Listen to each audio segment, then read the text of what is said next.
पुढील आदेशापर्यंत पाकिस्तानींना परत जाण्यास भारताकडून वेळ. वाघा बॉर्डरचा गेट मात्र बंद. नागरिक तात्काळ रांगेत, तरीही पाकिस्ताननं गेट उघडलाच नाही.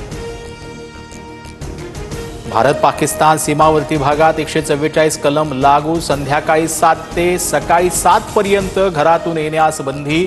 रात्री पोलीस, BSF आणि आर्मीकडून गस्त. भारत डिजिटल हल्ला करू शकतो. दिवसातून एकदा मोबाईल बंद करा. पाकिस्तानी विश्लेषक जावेद चौधरी यांचा इशारा. तर पख्तूनमध्ये नागरिकांना अलर्ट करण्यासाठी सायरन बसवले.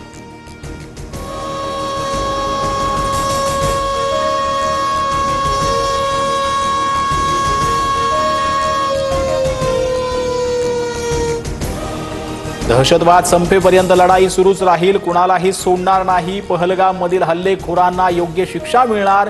पहलगाममधील हल्ल्यावरून गृहमंत्री अमित शहांचा इशारा. भारताकडून पाकिस्तानसाठी हवाई क्षेत्र बंद. 23 मे पर्यंत पाकिस्तानी विमानांना भारतीय हवाई हद्दीत प्रवेश करता येणार नाही. तर कराची आणि लाहोरच्या एअर स्पेस 31 मे पर्यंत बंद करण्याचा पाकिस्तानचा निर्णय. पाकिस्तानी जहाजांना भारताच्या समुद्रात बंदी करण्यात येणार. पोस्ट सेवा ही बंद करण्याचा भारताचा विचार. सूत्रांची माहिती. उत्तर प्रदेशात उद्या भारतीय हवाई दलाकडून महत्वाची चाचणी. गंगा एक्सप्रेसच्या हवाई पट्टीवर राफेल, जग्वार आणि मीरासारखी लढाऊ विमानं टेक ऑफ आणि लँडिंग ड्रिल करणार. आपत्कालीन परिस्थितीत एक्सप्रेसवेची व्यवहारार्थ तपासली जाणार. भारतासोबतच्या तणावात मध्यस्थीसाठी पाकिस्तानचं अमेरिकेला आवाहन. अमेरिकेचे राष्ट्राध्यक्ष डोनाल्ड ट्रम्प यांच्याशी पाकिस्तानी राजदूतांची चर्चा. पाकिस्तान विरोधातील तणाव भारतानं कमी करावाई अशी विनंती.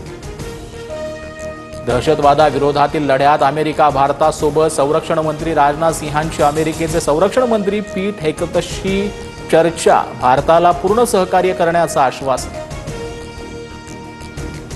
पहलगाम हल्ल्याचं सत्य समोर आणण्यासाठी पाकिस्ताननं तपासात सहकार्य करण्याची गरज. अमेरिकेचं आवाहन. अमेरिकेचे परराष्ट्र मंत्री मार्क रुबियो आणि पाकिस्तानचे पंतप्रधान शहबाज शरीफांमध्ये चर्चा झाल्याची माहिती.